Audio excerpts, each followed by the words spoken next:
I think they already knew, said Arlo. They were waiting. That's how they got here so fast. The final tentacle placed its light snaking back up to the sky.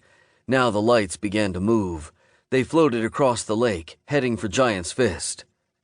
They're coming, said Thomas. What do they want? Asked Wade. Arlo held up the knife. This, or me, or both. So give it to them, said Mitch.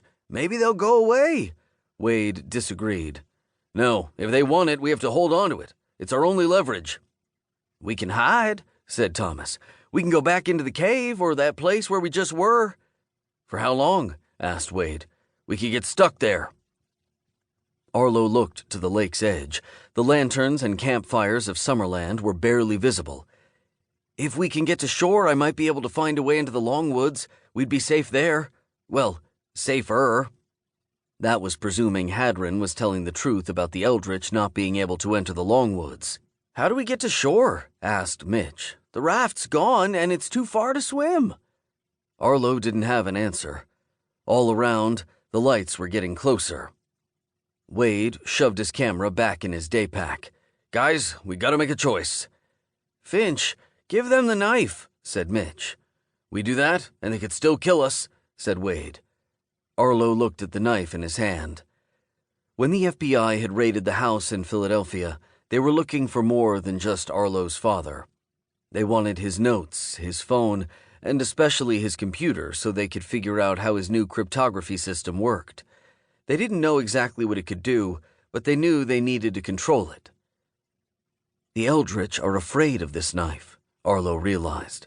They're afraid of what it can do. Rael had warned him that he'd found a weapon. Was this that weapon? The lights were getting close enough that he could finally see the figures clearly. That's when he realized he'd made a fundamentally incorrect assumption. Arlo Finch had always pictured the Eldritch as more or less human. They weren't. They're giants! The Eldritch were easily 3 times larger than full-grown men, but unlike the cave-dwelling brutes of fairy tales, the Eldritch were lean and elegantly dressed. Some wore long robes that clung tightly to their bodies, while others had tunics and trousers with metal plating. Not uniforms, Arlo noted. They're all different.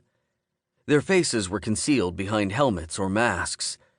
In comic books, Superman hovered with his toes pointed, one leg slightly more bent than the other. That's how the Eldritch were posed, each floating a few inches above the water. The power to do this seemed to come from the glowing staff each held. There were 20 of these giants at least, and they would be there in a matter of seconds. Arlo looked for any way out. He considered jumping off the edge into the water, though he wasn't sure he could clear the rocks. Then he saw it, an immense cloud of sparkling fog crashing down from the mountaintop. Its front edge rolled back on itself, forming a churning wall. Arlo had encountered this spirit before, but it wasn't until this moment, with the knife in his hand, that he could finally see its true form.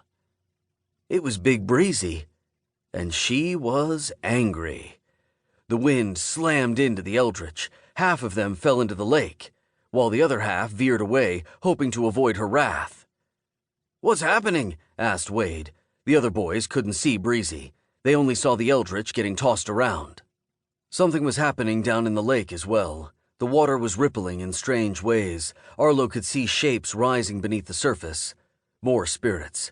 They seemed to be lining up. "We have to go!" Arlo bit the knife's handle between his teeth as he climbed down. Wade and Mitch followed him, but Thomas ducked back into the cave. "Thomas, come on!" shouted Mitch. He started to climb back up after him. Arlo grabbed Mitch. "No, leave him." "Why?" "You can't trust him," said Arlo. "He's not who you think he is." Mitch pushed Arlo off. "Thomas is in my patrol. I just met you tonight." Mitch continued climbing back up. "What are we doing, Finch?" asked Wade. "We gonna swim for it?" Arlo looked back at the lake, where the water was still rippling in unusual ways. "No, we're running." Putting the knife in his pocket, he crouched down and slid off the edge of Giant's Fist. Rather than landing in the lake, he landed on top of it. His sneakers were standing in half an inch of water. Below that, it was solid. Not ice, but solid water, held together by the spirits. "How are you doing that?" asked Wade.